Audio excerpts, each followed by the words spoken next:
Hello? Hi, Tamara. Hi. Look how pretty.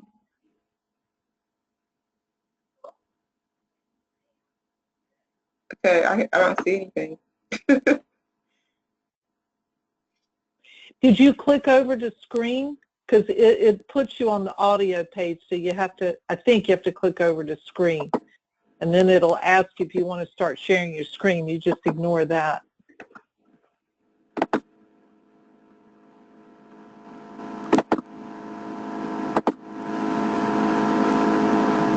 Okay. Oh, there's Tamara's face.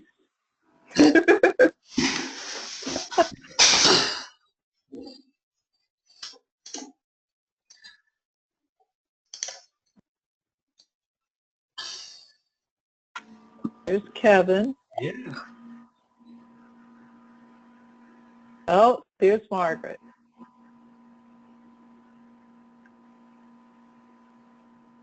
Well, I thought. Yeah.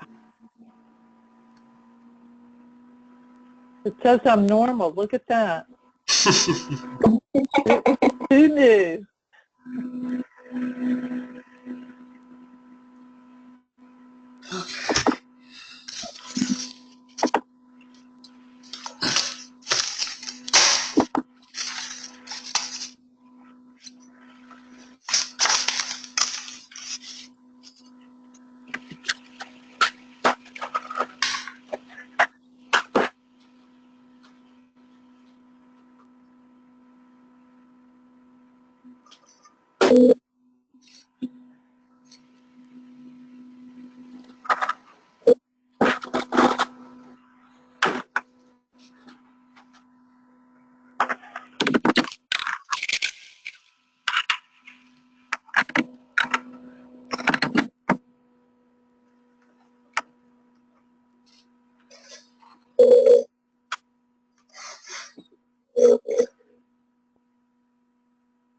So Terry's on, but she's on mute because she's driving on her way to her office. Okay. And she'll jump on the web as soon as she gets there. Me too. I'm leaving a meeting on the road still. Get here at the same place.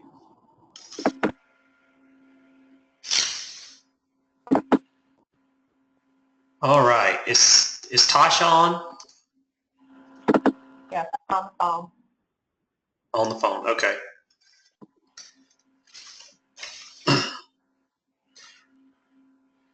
So if it's okay, we'll go ahead and get started. And I am recording this session. That way we'll be able to send it out. And for those of you who are driving, you'll be able to review it again with the slides. So thank you for getting on today. And a little bit about what we're going to talk about is we're first going to review the Grace Harbor's progressive disciplinary policy. And after that, we'll talk a little bit about kind of the contrast between development plans and corrective action plans. We'll then look at how to write a corrective action plan. We'll look at how to write a development plan. We'll look at reviewing performance evaluation criteria, and then kind of wrap it all up on really talking about how each of these connect. So we're getting a little bit of feedback from somebody, and if you don't mind, if you could mute your phone.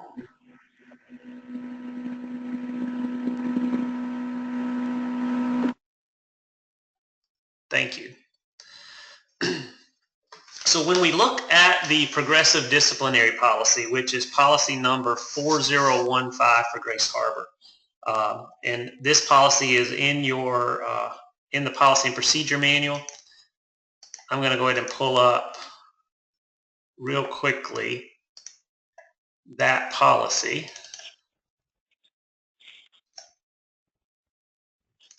So we can look at it.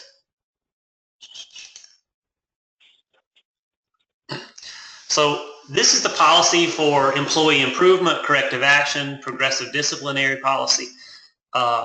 And basically it's a tiered approach that is designed and is intended to identify performance-related issues, performance, conduct, and or attendance-related issues, and notify the employee, give them an opportunity to start correcting those, and then should they not, have additional steps that we can take. So in step 1, the counseling and verbal warning step, that step is really designed to where a supervisor would schedule a meeting with the employee to just bring attention to some type of existing performance, conduct, or attendance issues. It's basically the time that you would discuss the nature of the problem or the violation of company policies. You would talk about what is expected. You would discuss, potential barriers that the employee may seem like that they may have to overcome those. And you would complete a corrective action plan write-up. So in a nutshell, that's step 1, counseling and verbal warning. So with step 1, you would still complete the corrective action plan form that's located within the policy that you would check verbal warning / counseling. You would identify the facts, the objective, the solution, the actions taken, and the comments. And we're going to talk about each of these specifically in just a bit. Now, should counseling and a verbal warning not prove to be successful in improving performance, conduct, or attendance issues, then we would proceed to the second step, the written warning. Now, it's important to realize that you can't double up on these. Each step has to be distinct and separate.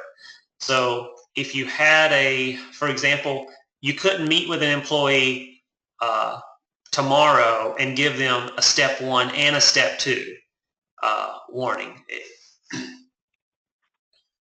So ideally, step 1 would be where we bring it to their attention.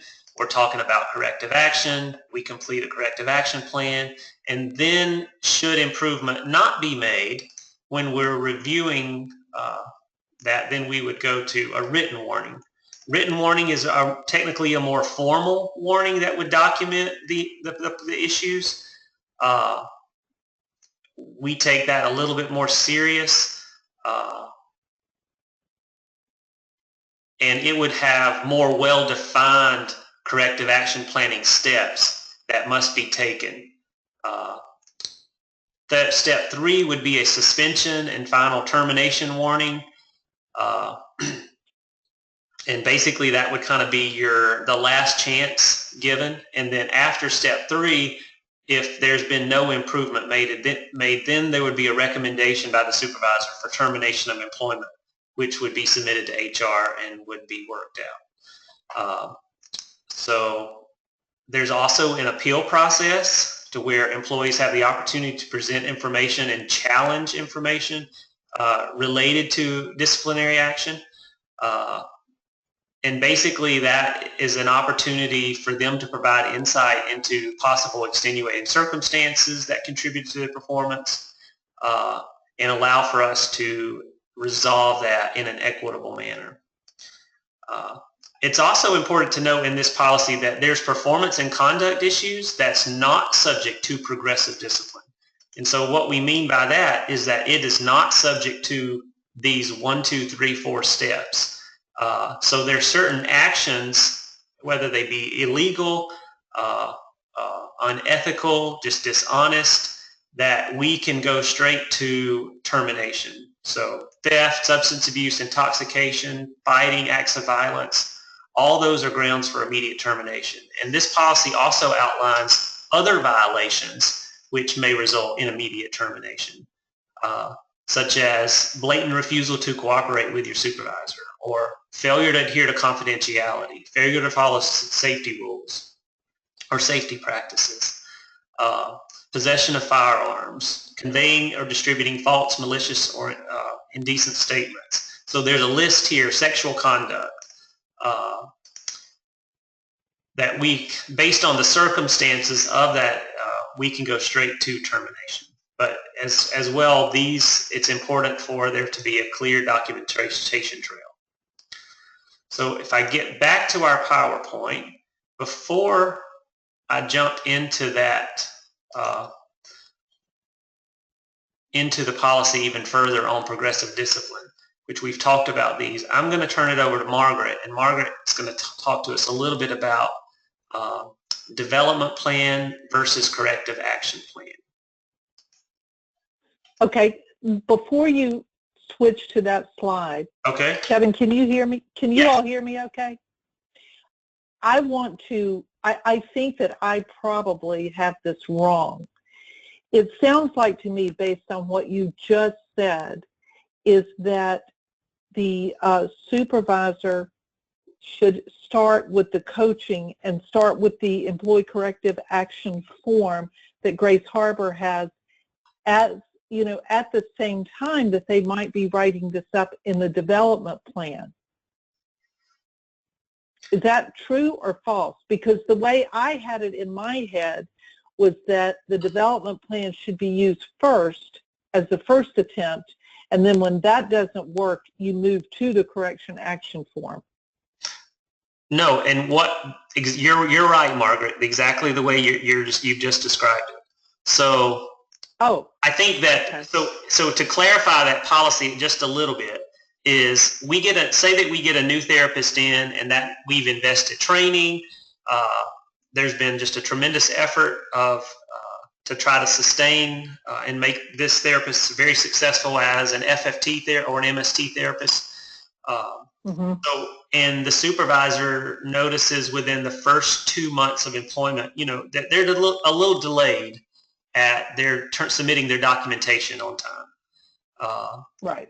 So you're absolutely right. We want to always first at trying to, in a sense, give the employee an opportunity to self-correct and develop them. So in this situation, then we would definitely start with a development plan, talking about, what are some of the barriers, what are some ways as your supervisor that I can help you in meeting that.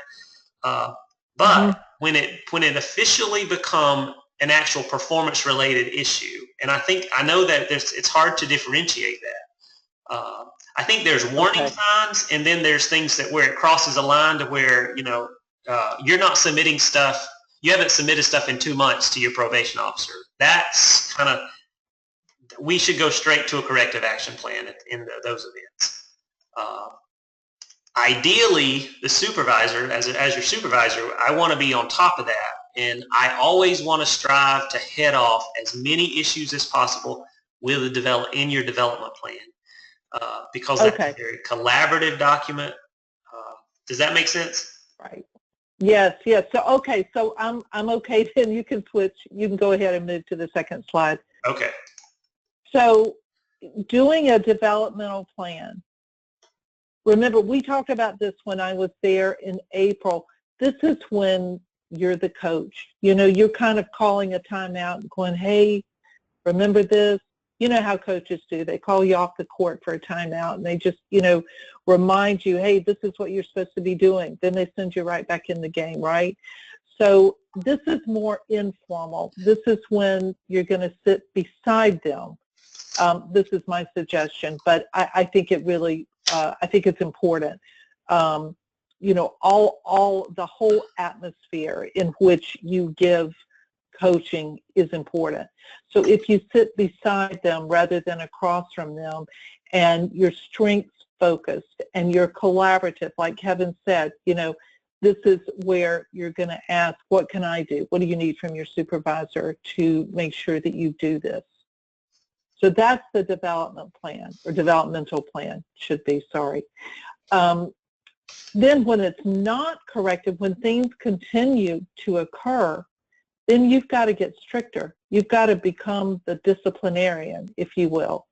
And that's when you are going to sit across from them. This is going to be, a little bit more formal. The tone of your voice is going to be more formal. And this is where you're going to reiterate the goals, and you're going to have firm deadlines for correcting those goals. Does that make sense? Yeah. Oh, okay. And one of the handouts that I gave during the training in April was the golden rules for conversations with employees about performance or behavior. And really, this could be in your developmental plan too, but certainly part of your documentation when it moves to corrective action. And that is, it must be data-driven. So these are your observations. They're not your opinions or judgments. They're observations about what is happening, what is not happening. You know, there were 4 times this week that your notes were not entered within 48 hours. That's what that means. Then you have to state clear and measurable goals. The employee has to know what's expected of him. You've got to state how and when these goals will be achieved. And that's where hopefully you get their buy-in or their ownership. Ask them how they're going to achieve the goal. What are they going to change to make sure that they achieve that goal? And then you have to state the consequences so that the employee understands this is what happens. And you can take those 4 golden rules, and I know, Kevin, sounded like you were going to do this, for each of the 4 stages of the corrective action form. It's kind of laid out there: facts, objective, solution, action taken, comments for each one of those steps.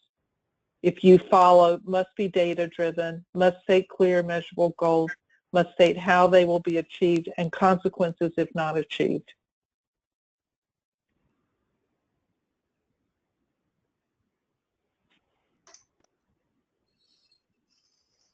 Kevin, do you think I missed anything, or was there anything else that we should elaborate on? No, I think you did a great job, and I think there's a degree of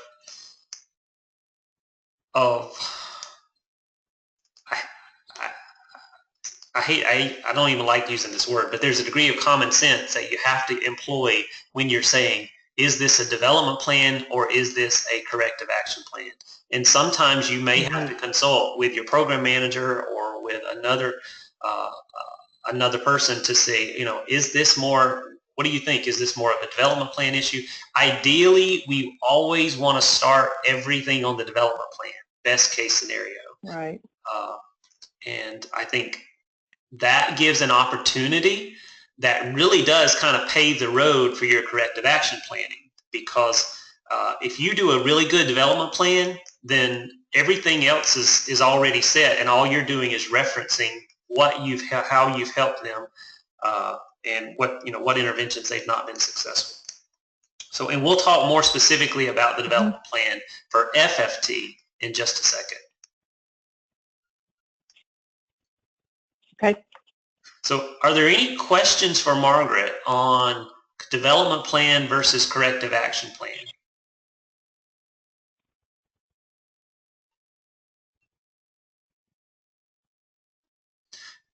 Okay, so let me ask this question. What would be a particular employment scenario to where a development plan and a corrective action plan was warranted at the same time?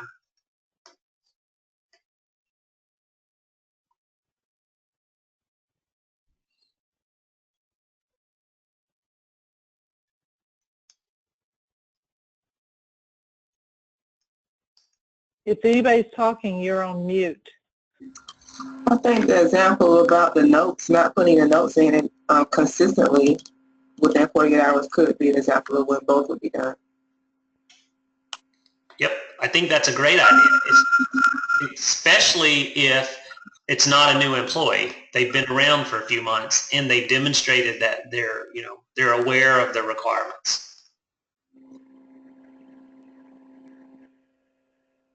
What else?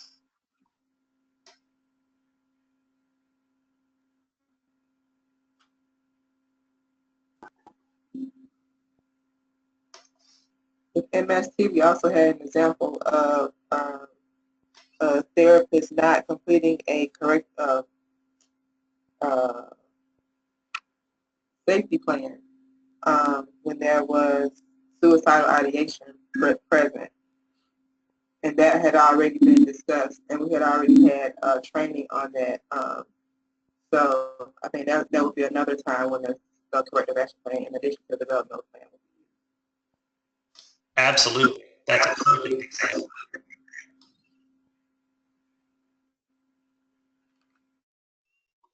All right. So let's move on to preparing some professional development plans. So on the MST side, you have your own template. You're working, MST supervisors really do spend a lot of time working with your MST consultant and expert to develop those development plans. We've recently released an FFT professional development plan. Each of you should have got that in your email box last week. Has everyone seen that? LaToya, Letitia? Yes. So Yes. So let's talk about that a little bit. I'll go ahead and pull that up.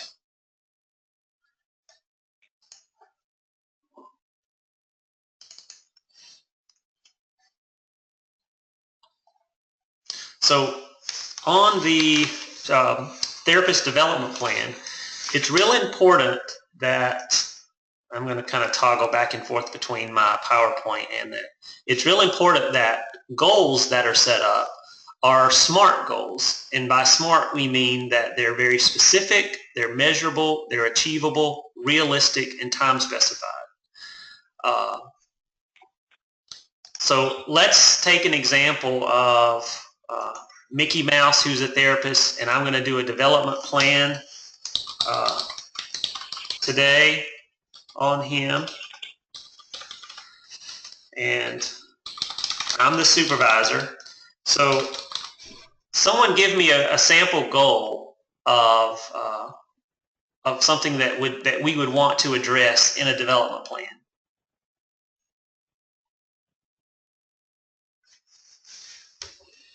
Progress notes. Progress notes. So goals should ultimately be problem driven in a way, right? Or performance driven. So my progress notes. So if I wanted to craft a SMART goal that would be aimed at helping the clinician overcome those barriers for progress notes, what would be a particular goal that would meet all of those 5 requirements?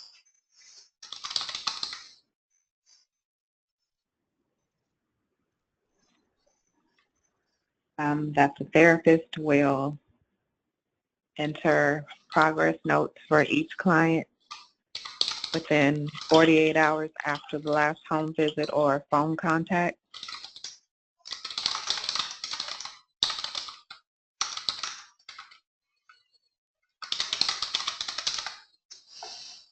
Okay.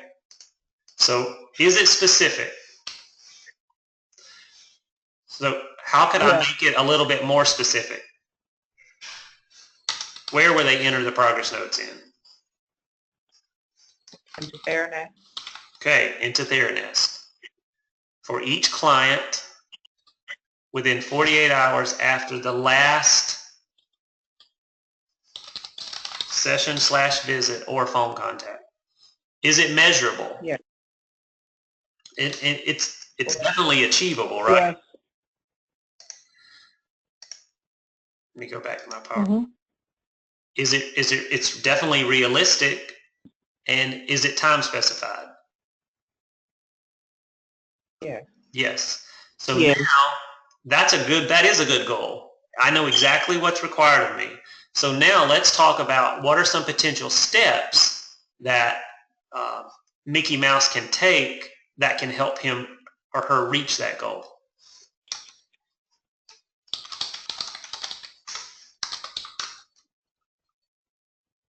And ultimately, let me ask you this before we jump into that. What are some of the potential reasons that you get when you're talking with your staff that they tell you that they're not able to enter their progress notes within 48 hours? Most of the time it has to do with time management. Time management. Yeah, I was about to say that. Okay, good. Yeah, so when creating steps, and if you'll kind of take notes during the time that you're, because this is a collaborative document. You don't have it typed up before you go and sit down with the therapist. Y'all are creating this together and then you type it up later. So as you're listening to and you're talking about the problems, i.e. Mickey not getting his progress notes in time, then kind of take notes of some of the excuses that they give you or how the explanations, and use those to drive the actual interventions to reach the goal. So time management's an issue for Mickey. So what else? Personal responsibilities with children. Elaborate on that a little bit more. I've had 4 therapists to tell me that that they had, one of them told me that it's something with childcare. Okay. Another one told me that a game came up, one of their child's pro-socials came up. Another one stated that when they get home from work that they have to cook, basically a parent obligations with cooking and then going over homework with their child, and then by the end of that they're ready to retire for the rest of the evening. Yep. And that makes perfect sense because we experience that ourselves, right? So those are 4 really good things that you can use to identify the steps that Mickey can take to help reach the goal. So for time management, what is a step that Mickey can take that can help his time management issues?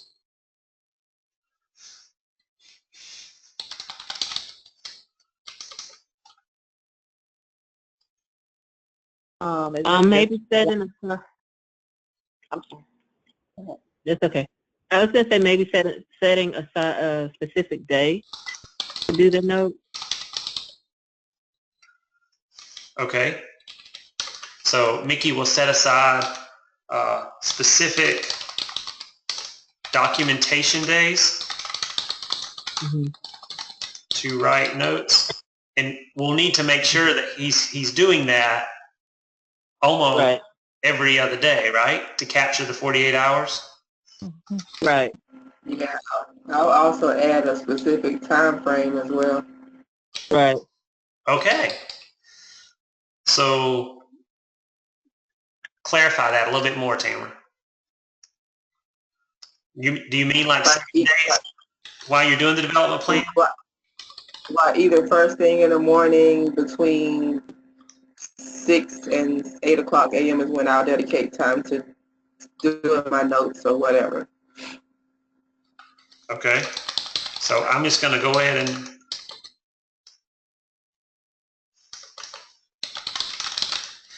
and put in some time frames and say Mondays, Wednesdays, and Fridays, 6 to 9 a.m. And solicit their cooperation, right? Good. That's a real good one. How about, what are some, in terms of time management, what are some other strategies for time management? Maybe create some office hours. Yeah, that could benefit, right? And what would his office hours look like? Maybe like 9 to 12 or something like that. How many days a week? 3 to 4. Oh, wow. Yeah. He's really got to pull it together, huh? So Mickey will come into the office at least 3 to 4 days a week from 9 to 12 p.m. to work on documentation. And we would actually want to clarify what those specific days would be.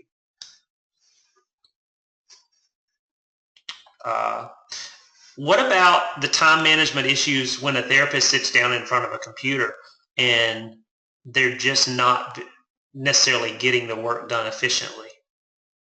How would you address that?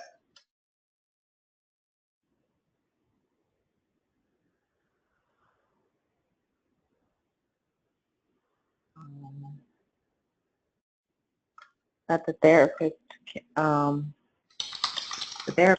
will call the supervisor as a check-in when they start writing progress notes, and call once completed, and maybe even attaching an email to that as confirmation that they actually did what they said that they were doing. Okay. Okay. What if it's a situation, Tasha, to where Mickey's coming in and he's taken 2 hours to write a progress note. And that's ultimately why he's not being able to get everything done, is because it's taking him, almost 4 to 5 times as long as it should. What steps could you put in place on a developmental level to help Mickey with that?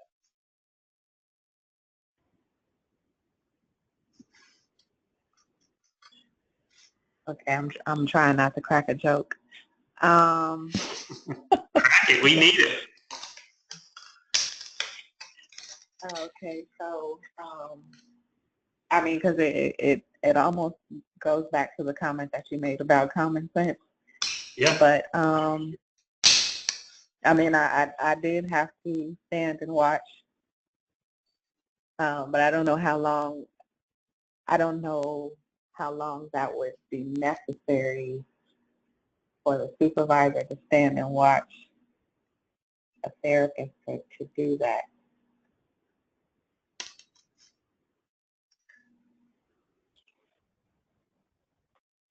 Okay. Because, and what I'm really getting at here is that when you're really looking to nail down steps, don't necessarily just throw in those generic steps that come to mind of this is what you need to do. This is the opportunity that you're on the same team. You're it's informal, like Margaret had stated, and you're really trying to get to the root issues here. So is the root issue a case conceptualization issue? And so I can't necessarily conceptualize what just occurred in the meeting that I delivered. So therefore, I'm really going to struggle when it comes time to put it on paper, right? Yeah. So really start to look at on the time management, what's driving the time management? Is it that, because, we've all went through it. You've had employees that we've put in the office from 9 to 12, 3 to 4 days a week, but documentation doesn't get any better. So let's try to dig down to the root issues here. Let's move on a little bit. Let's move to childcare, because that's another common one. What are some steps that the therapist can put in place, to overcome when childcare issues are causing and creating problems with them submitting their documentation?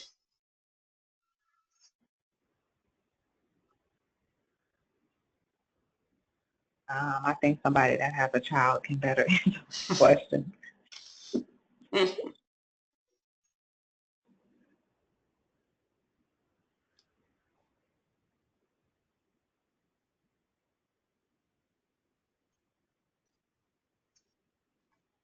All right, Tamara, I think it's all going to come on you.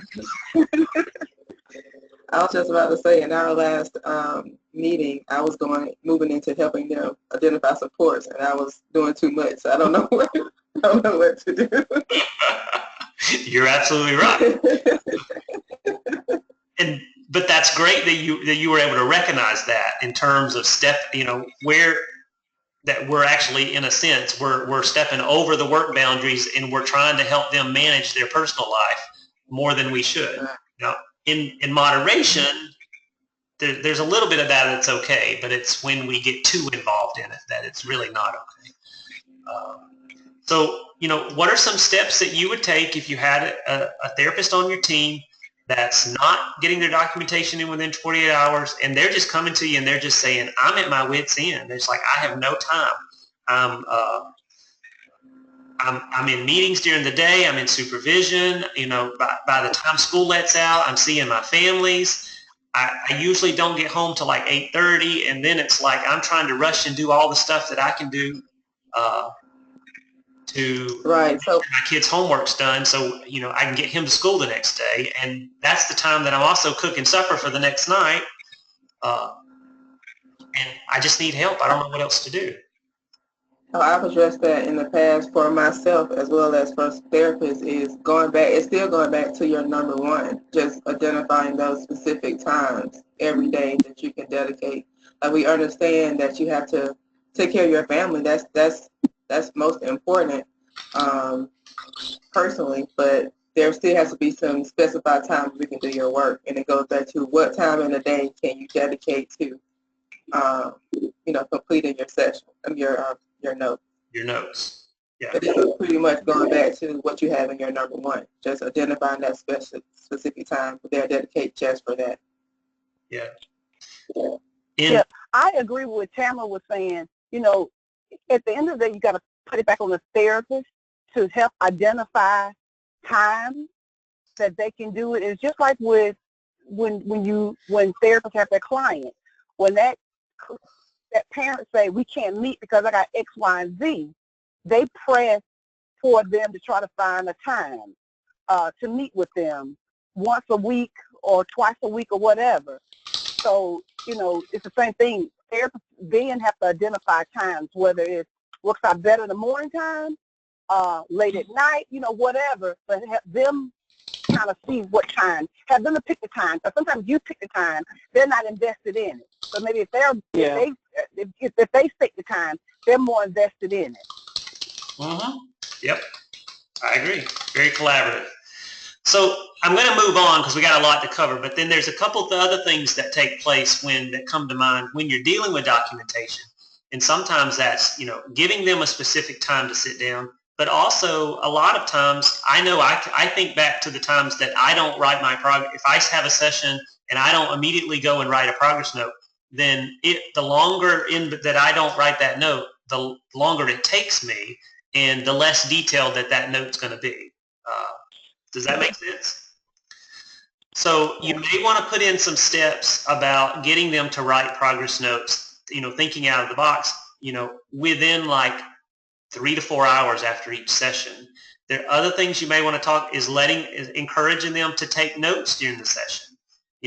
At Grace Harbor, we've had numerous people go through, have issues with documentation, and there's numerous clinical resources and tools that we've been able to come up with and construct and provide that allows a therapist to take notes during the session so that then when I get in front of a computer, regardless if it's 2 hours or if it's, on my last 2 days, my 46th hour, then I have my notes to really go back and look, and I can usually get my notes entered in a timely manner that really does mirror exactly what I did in the session. Reeve did studies on this internally for the last 5 years, and historically we always see that the longer it takes someone to put their notes, the less detailed the note is, and the less that it really captures what happened in the session. So getting them done earlier is better. Another thing is maybe Mickey can record his sessions, audio or record, and he could review those with the supervisor during the weekly consultation meetings. That could be an opportunity to where, you could kind of go through, all right, what was your intervention for this session? How did the client respond? So those could be teaching and developmental activities that you could really firm up and make very specific and measurable. So let's move on real quickly to steps that the supervisor can take in helping Mickey reach that goal. And in my opinion, this is probably, one of the most important parts of the development plan, and that is how can we better support you in addressing this performance-related issue. So what's some examples? Maybe check-ins or follow up with them. Say that again. Checking in to follow up if they've completed documentation.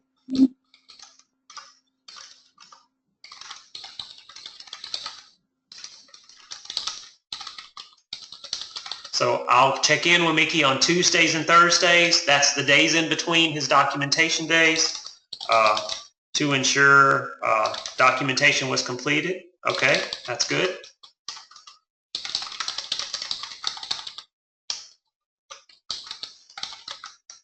What else? What else are some of the things the supervisors can do?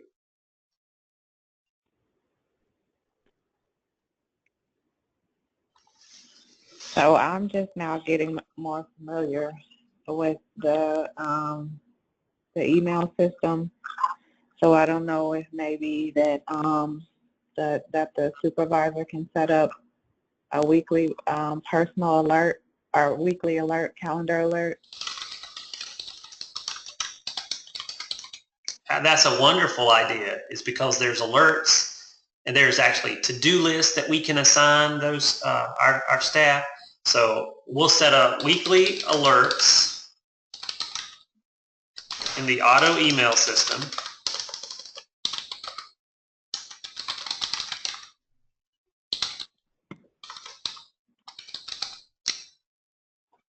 To generate a system reminder about completing documentation. What else?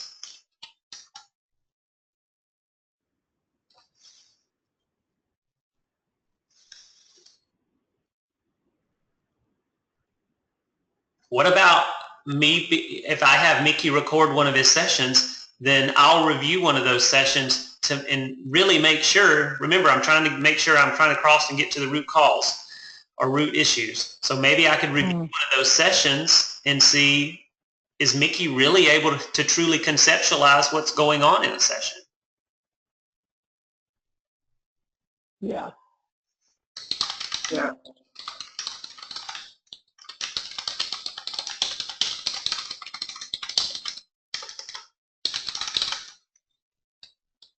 So I could review and almost compare the progress note to that recorded session, and that would allow me to identify any kind of discrepancies and really do some coaching in the area of progress notes. Okay. Is there anything I could do to help someone with their child care issues without crossing that line? Can't offer to babysit. Not me. I'll babysit. Tell them to tell their kids and get them back when they're 18. They may take us up on that. Oh. So those are things we have to think out of the box. And, you know, there may be an answer, there may not be an answer, but it could be something as simple as looking at when they're working and looking at how they're scheduling each day and how they're prioritizing kind of some of their other personal life responsibilities with work. One of the things that I have always been successful at doing is when people have work-life balance issues, it's just like working with somebody on a budget. I'll say, record everything you do this week. And it's really hard to do in a week. They may get 1 or 2 days of it done, but just say, write down everything you do and how long it takes you to do that. And by doing that and looking at that, you can really identify, potentially some room for improvement. With our clients, what do we do when people have money issues, but yet they have a job and they have enough money coming in, but they're still not paying their bills? We ask them to start recording. Okay, what are you spending? And let's try to look at that. And then when we see that there's, spending 70% of their income at fast food restaurants, then that's where we start to make and intervene and make some changes. So we may have to think out of the box when working with home life and work-life balance issues.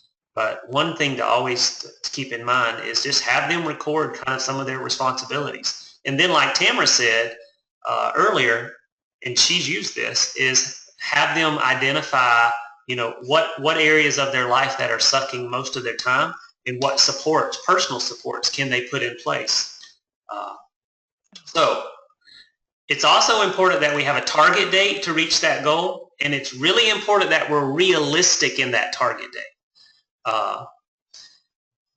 And then we want to make sure that we're setting another date to reassess performance issues. So if I'm setting this professional development plan, what's a realistic target date for me to try to implement all of those steps and that supervisor to implement all those steps?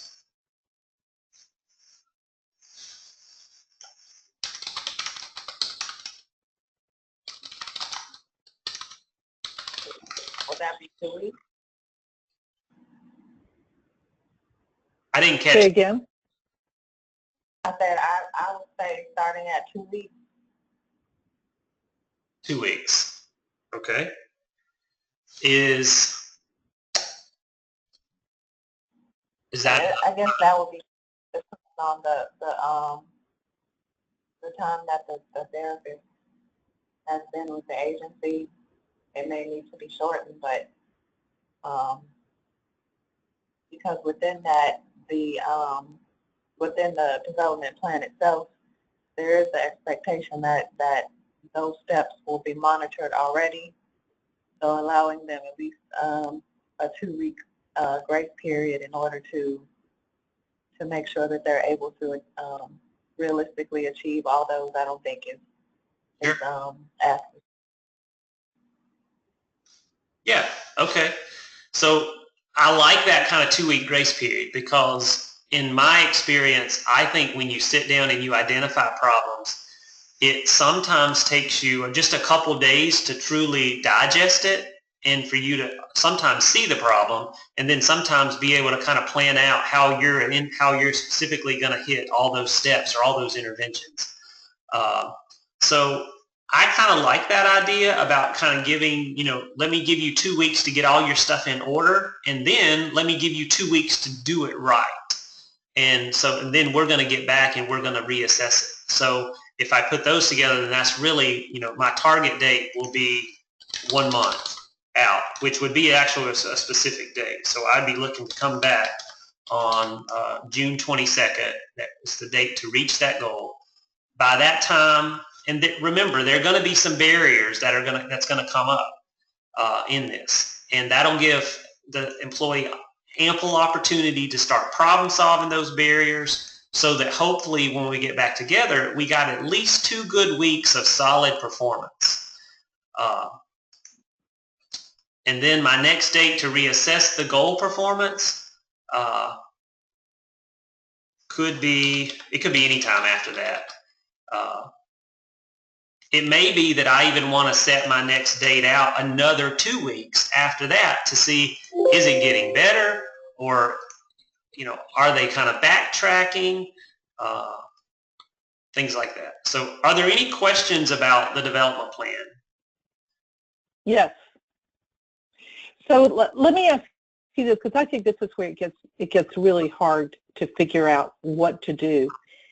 Within this month, what is the supervisor supposed to do? Simply observe and make notes, such as, okay, week 1, Mickey got 1 note in on time, 3 notes in were late. Week 2, Mickey got all the notes in on time, but 2 of them don't make any sense. I think that's what's hard for supervisors to know. When do they jump in and go, Mickey, what the heck is going on with you? Or do they sit back and wait until June and then say, okay, here we go? Yeah, that's a good question, Margaret. And I think my thoughts is that you would continue to record, just like you said, week 1, week 2, week 3, but not necessarily jump in turn and start until the time that you actually sit down to reassess performance. Good. And the rationale for that is that hopefully what's going to happen is that we're going to start seeing the trend move to where they're self-correcting in a more positive way. But at minimum, I would say you don't want to necessarily get involved until you can clearly show that the supervisor has taken all of these steps that you agreed to take. and there's been given some. I agree. I agree. It's hard because, go ahead, Terry. No, go ahead, Margaret. I just have a question. No, I was just going to say, I know it's hard as supervisors because we care about our employees and we want them to do well, but I can tell you as a supervisor, you will burn out and lose your mind, if you try to stay on top of them too much. And to Kevin's point, part of your job, just like part of our jobs as parents, is to teach our children to be independent, while the therapists are your children in many ways. So I think that, it sounds like you kind of have Grace Harbor's blessing, so to speak, to let the therapist, you're giving them the direction. Now you can sit back and let them sink or swim, so to speak. And that may be a different approach than you're used to. It may be different, than you learned. I mean, I don't even know if you studied anything about supervision in grad school, but I think I've seen this, in dealing with other supervisors in other areas of work, even in banking. It doesn't really matter what. It's the degree to how hands-on do we have to be in making sure they do their job. And this is a great way to set those boundaries, if that makes sense.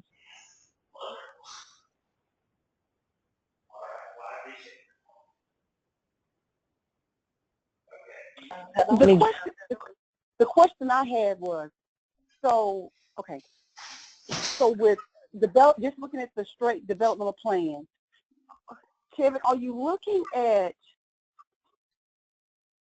a therapist? I mean, not just looking across the board.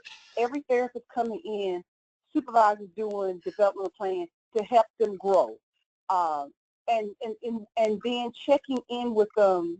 Like, I guess my background is that you work with a therapist on a development plan. You're checking in with them because you're meeting with them at least once a week or once every 2 weeks or once a month to check in and just kind of see where they're at.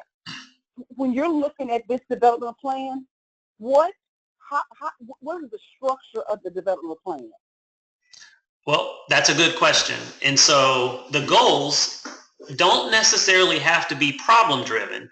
The goals can be driven based on performance of, as the supervisor, what does this therapist need for me to take them to the next level? Because that's really the premise of a developmental plan. It's not necessarily at targeting performance-related issues. The premise of a developmental plan is, how can I take this therapist and take them to the next level so that, they can go from good to great? And so you have to kind of keep those in mind when you're sitting down. If there is a performance-driven issue, then you definitely want to include that in the developmental plan. But if there's not, then go ahead and start thinking on the therapeutic lines of their treatment pacing, the model-specific criteria, their assessment completion, their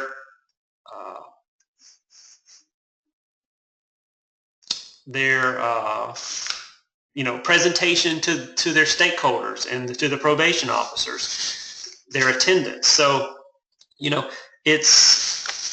it's all that model-specific criteria and those performance targets. That's what I would recommend that you kind of look at, as well as when you're doing. So when you're doing a developmental plan, you'll look at, okay, what are there performance-related issues that I need to incorporate?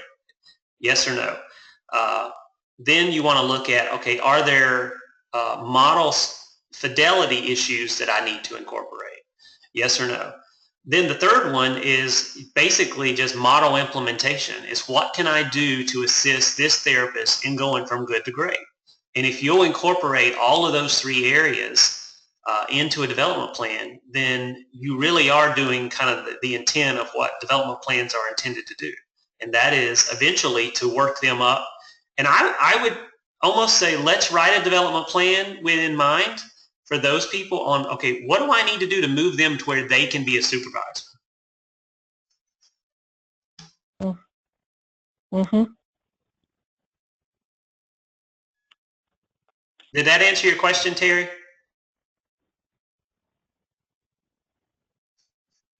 Yeah, because like I like that approach, what you're saying, how to make that person better.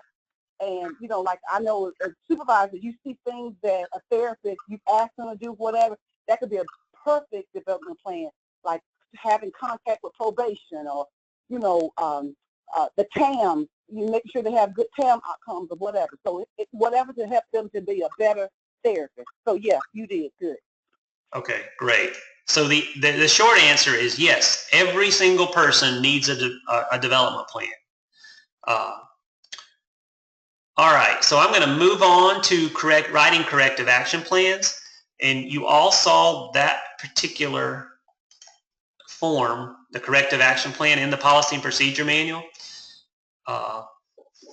And there's a Word version that all the supervisors should have that you could type directly into. So let's talk a little bit specifically about each of these 5 areas and what those 5 areas should contain. So in terms of facts, the facts, you want to just list facts. Don't list opinions. You want to give, like Margaret said earlier, concrete examples. And when it's possible, you want to document, you know, very specific instances, especially if it's related to incorrect behavior. You want to try to be concise and don't belabor the issues. You can really lose a good attempt at a corrective action plan if you write a paragraph when you could have said that in 2 sentences. The objective section is basically what is the desired outcome? What do you expect? What do you want to cite? And what do you expect to come out of this? And really here is where you really want to try to pull from either their specific job description, from a particular policy, things like that. And then you want to look at solutions. Solutions is what do you suggest they do to improve their performance? This is also an opportunity that do they have suggestions? Remember, you don't have to go to the table with a corrective action plan already filled out, ready for them to sign. You can go with a draft and you sit there and you kind of work collaboratively so that the solutions really are coming from both people. You may want to offer additional training. It's really important in solutions that if it's a violation of policy and procedure, you are physically giving them a copy of that policy procedure, reviewing it with them, having them sign that they acknowledge it, and then you document that in the corrective action plan that you did that. That's really, really important. The action section is basically where you want to let the employee know in writing that what specific warning you are receiving, a written warning. This is the section you want to set a date to review their progress toward obtaining those goals. And I'll just echo that it's very important, just like on the development plan, give them enough time. Give them enough time to digest it. Give them enough time to overcome their own barriers in terms that they'll have to go through in problem solving the steps that they need to take, and then try to set some time out to reconvene. Typically, a month is kind of best practice, but it all really depends on the different situation and scenario. Right. So you want to use additional forms if they have more than one area that needs improvement.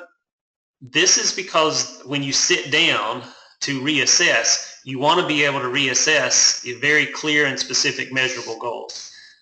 So if they're having a problem with corrective action, you can still do a verbal warning on, not corrective action, if they're having a problem with documentation, you can do a verbal warning on documentation and then also do a verbal warning at the same time on another problem, such as failing to show up in court or complete a court report. Does that make sense? Yeah. Okay.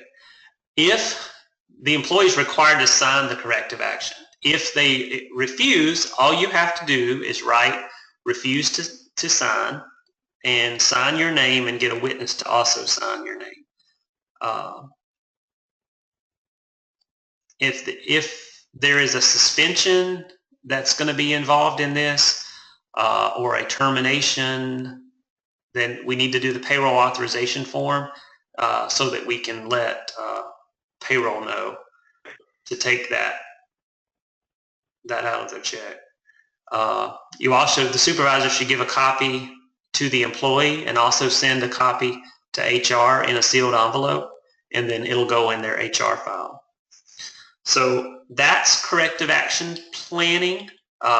Remember, the keys is just list the facts. Be sure that you talk about the desired outcome or the specific policy that they need to follow, what you expect. You can bullet point these. It don't have to be a belabored process, but the more concise, the better. Mm-hmm.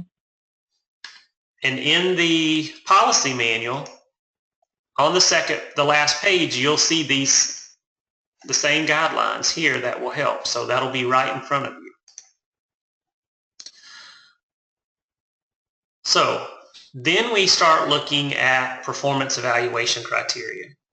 So I'm not going to spend a lot of time on this, but FFT and MST, you each have your annual performance evaluation template that you're able to pull. They have a performance target, the therapist's actual target. All of this is your model fidelity and model specific information. Then you have performance criteria related to progress and contact notes, related to your mileage logs, your case documents. It's really important that you take a lot of time to make sure that the performance evaluation criteria that you're gauging is congruent with all of your other documents. So what do I mean by that? We talk a little bit about a golden thread in health, and that's really important in HR as well, because performance related issues on an employee should really be congruent between documents. And so what I mean is that the documented strengths of an employee should be noted in their performance evaluation. It can be noted in their development plan. And remember, in the development plan, strengths can be used as a specific step that they can take to reach their goal. Areas of improvement and deficits within a specified period of time should all be reflected.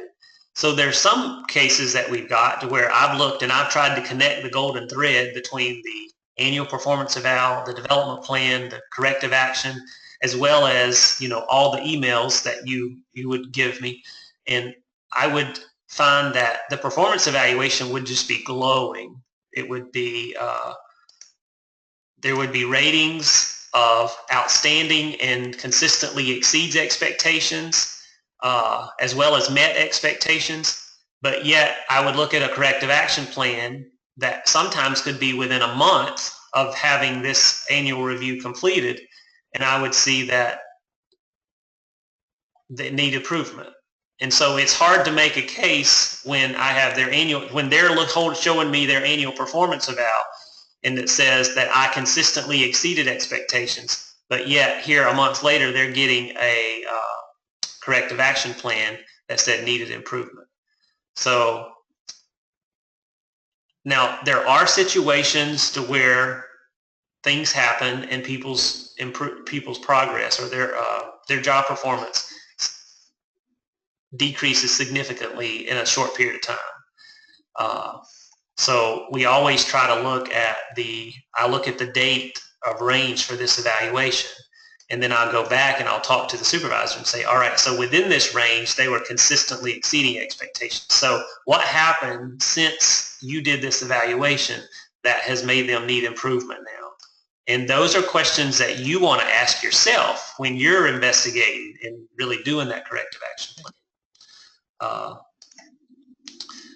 Looking at the corrective action, making sure that the text in these performance evaluation and the comments that you write, make sure that they're congruent with all your other documents.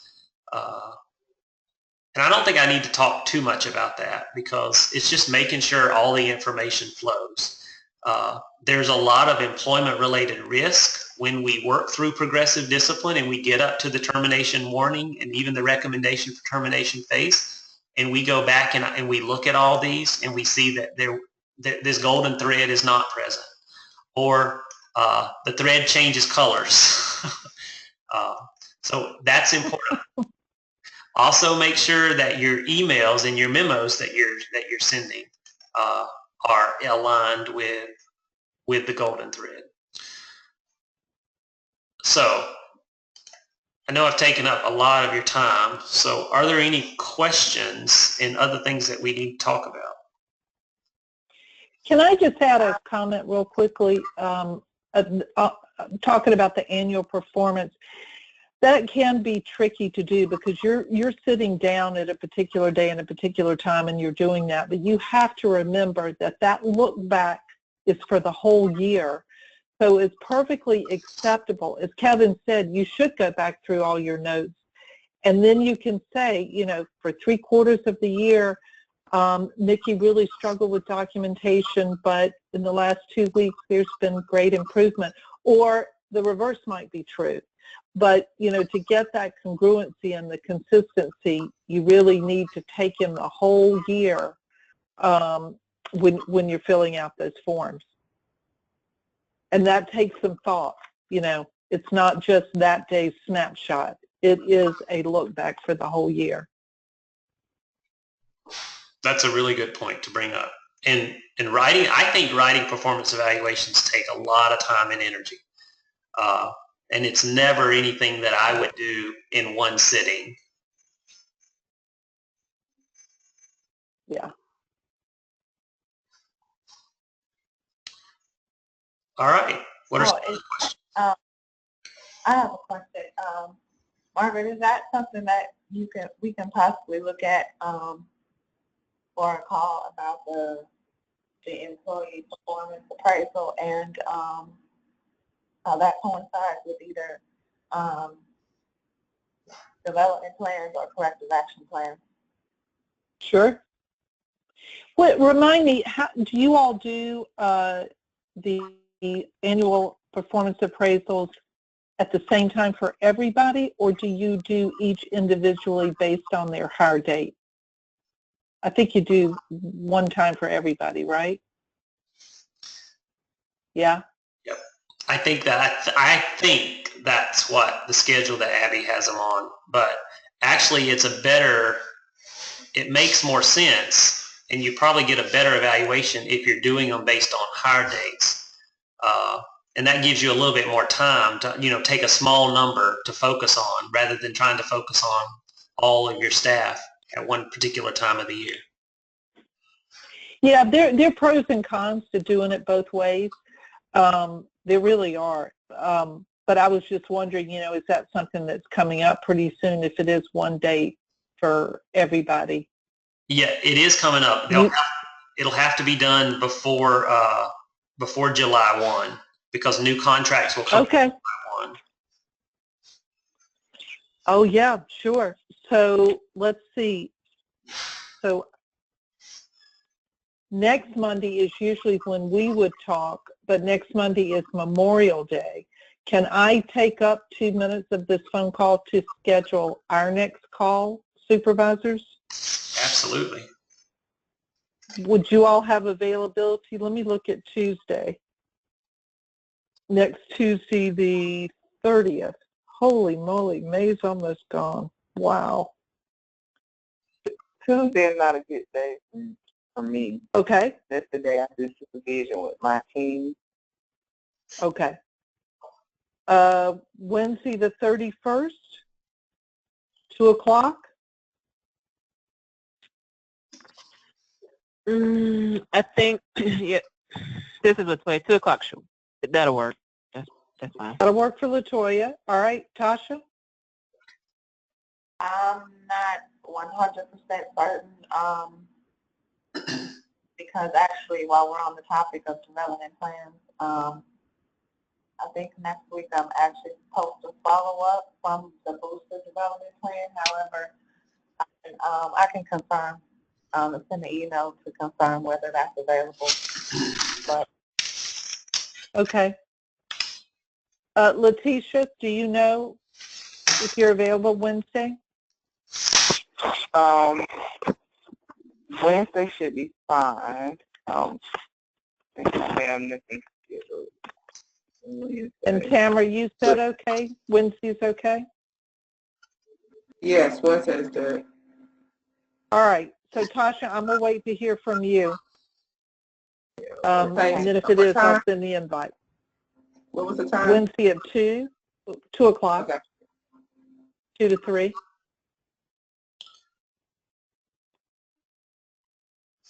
Okay. Thank you, Kevin, for giving me that time.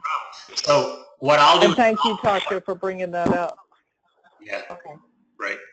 So I'll email out all this PowerPoint along with all of the documents that we talked about today, the annual evaluation for FFT, the MST annual evaluation, the policy, as well as the FFT therapist development plan. I'll email that out right after this call, and then Tamara, can you also email out the MST development plan? Yeah. Okay. I don't have that on my computer here. And then that should really equip you for a very productive call this next time. Good. Thank you. All right. Any other questions? And I guess maybe this can also still be a part of the call, because I just wanted to be sure that I'm following between the feedback that I'm given from the HR calls as well as the supervisor development calls, because there were some things that I did here today that I wanted to be sure that I clarified, and it was more so around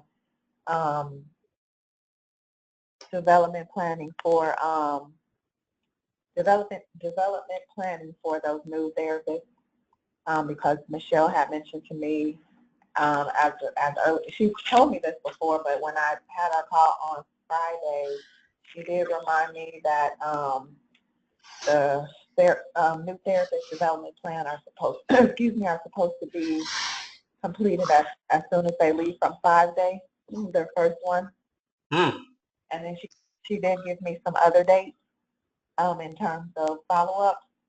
So I just want to be sure that I'm clear on, again, specific to new therapists, what that looks like. Yeah, and I have to kind of defer to Terry and Tamara on that one, because I guess it's difficult for me to conceptualize how somebody who's just entering the door, what that development plan looks like, other than the cookie cutter meeting the model fidelity issues. Michelle did reference to the score, the test score. She didn't mention that as a part of that follow-up CDT from the 5-day. Does that test score give you like certain clinical domains that they may be struggling in? Yeah. Good. Yeah, it gives you the specific questions that they missed. Oh, that sounds nice. Wow. That's exciting. So can we give them the test again in 30 days and see if they pass it?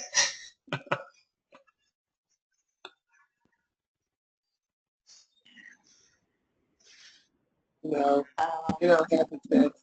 Special test. You know I do, making sure I pass that test. All right. Well, if there's no questions, I really appreciate each of you kind of taking time out of your busy Monday to jump on. And is there, I guess as we close, I would kind of like to go around and ask each of you to kind of identify at least one or two things that you took away from this session. I did actually have a question. I'm sorry. When we first started, when you were speaking about the what steps we could take when the therapist was having the office hours and we were standing over them and seeing that they were there for 3 hours and still didn't get anything done. What are some steps? 'Cause I'm kind of lost on that myself. Yeah, so if it was me and I was in that situation as the supervisor, I would really be starting the process and starting thinking of, all right, they're taking 3 hours to write a note. So number one, have they just forgotten what happened in that session? Are they really having problems conceptualizing what happened clinically in that session? And then, so some interventions that I would put in place is I may actually give them the little progress note documentation form, which I could email to you, and say, all right, so for your sessions this week, you're going to take notes during the session. And remember, writing clinical and progress notes is probably one of the most difficult things that all therapists in training go through. Some schools will have extra classes and coursework required, but remember, most schools don't require a course in clinical documentation.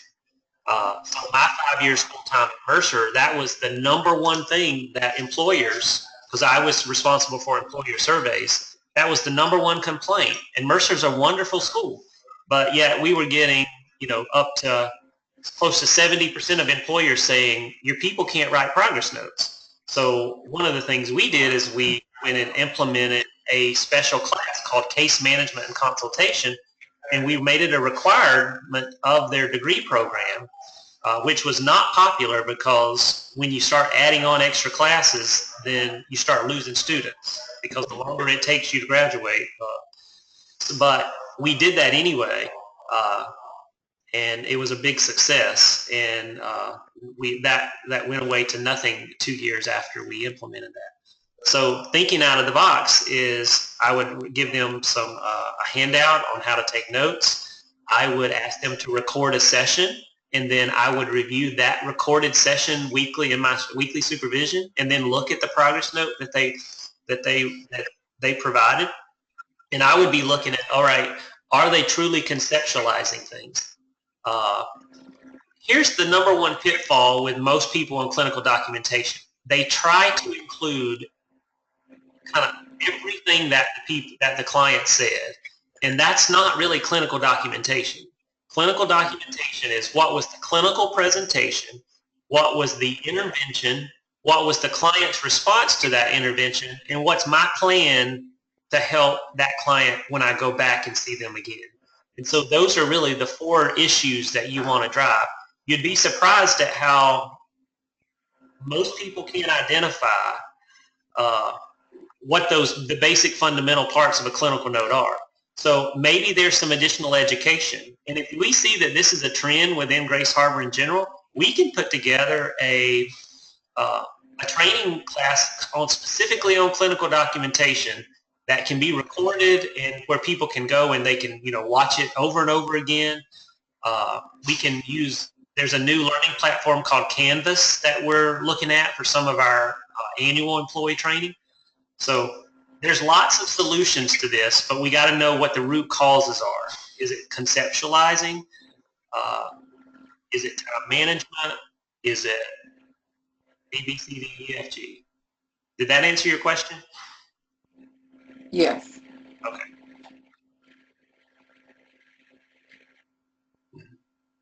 But if you see these trends, then let us know, because maybe if there's more than just a few, then maybe we need to start looking at putting some kind of system-wide interventions in place and really focusing on, more global training efforts.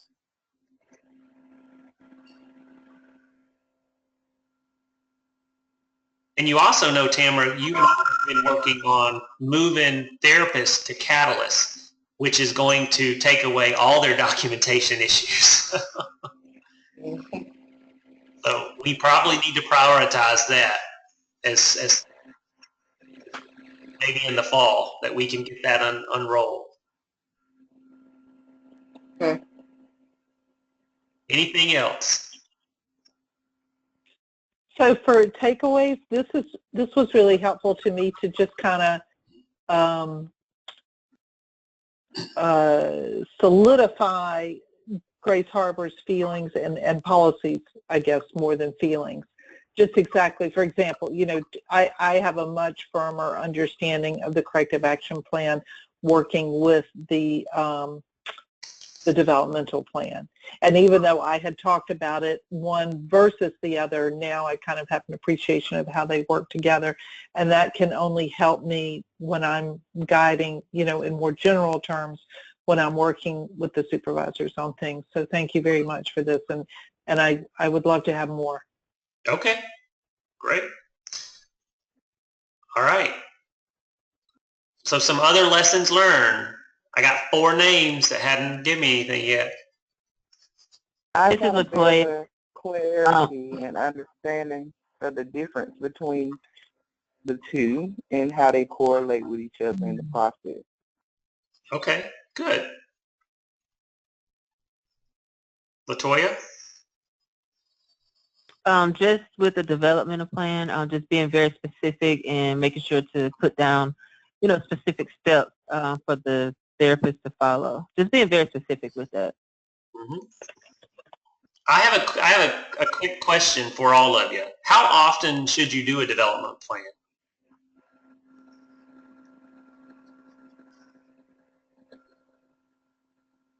It kind of depends on the therapist.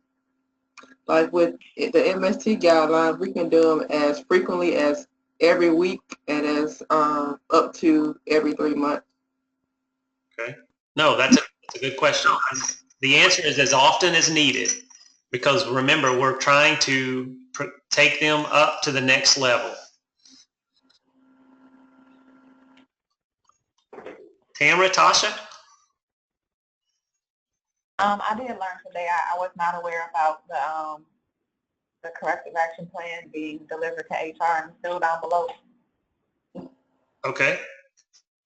Yep. And that's more for, like, you're a little different because you're in the office with HR, but that's really, it's particularly for folks that are in satellite locations. So that we're not airing all that information out to everybody en route to the main office. One of the things that I've picked up is using a month as a general rule of thumb to give them time. I was going for shorter time frame. Yeah. Okay. All right. Anything else, Margaret or Terry, that you want to talk about? Nope, I'm good. All right. Well, I'm good. This is a good webinar. Well, I've recorded it, so I'll make sure that I post it so all of you can see it. And it was nice seeing you today. Cool. Bye-bye. All right. Bye. Thanks.